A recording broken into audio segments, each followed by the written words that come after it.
talants, un īsumā izstāstīšu arī, protams, vecāks un treneris. Izstāstīšu, kāda ir vēsture šogad tikai otro reizi, notiek šāds izlaidums 20V programmā. Un, ja mēs pirms tam vairākas gadus sporta skolā izlaidam, nu jau ir 11 vai jau 50 jau, 54, tad šis ir tikai otrais. Un kā tas ir radies?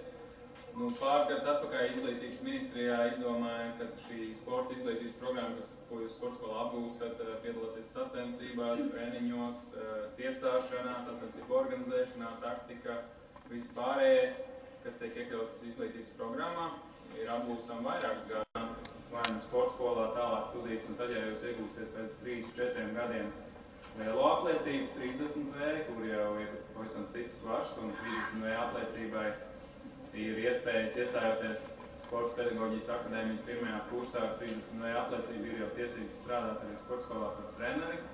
Un arī priekšrocības, protams, stājoties augstskolā, Sporta pedagoģijas augstskolā ar šo 30V apliecību. Šodien arī es visus sveicu ar to, ka jums ir tas pirmais posms pabeigts, un šeit Kultīgā ar jums visiem jauniešiem lepojamies, un ceram, ka jūs nebrauksiet prom uz citiem novadiem, bet varbūt arī braucat, pēc tam atgriezīsieties jau daudz gudrāki.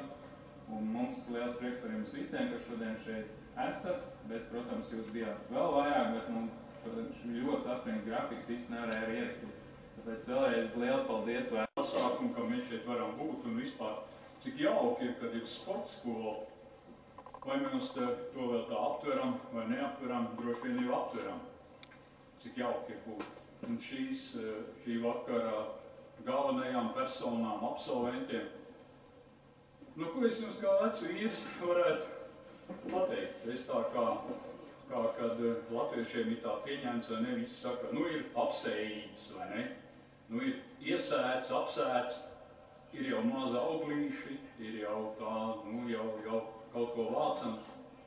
Es jums novēlu, lai tajā garajā ciklā, ko jūs iesiet, tā ir dzīve, jā.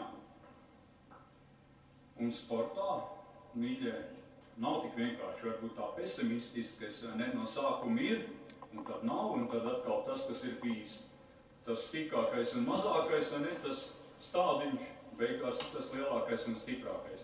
Es jums novēlu, lai jums izdodās būt tiem stiprajiem un labajiem.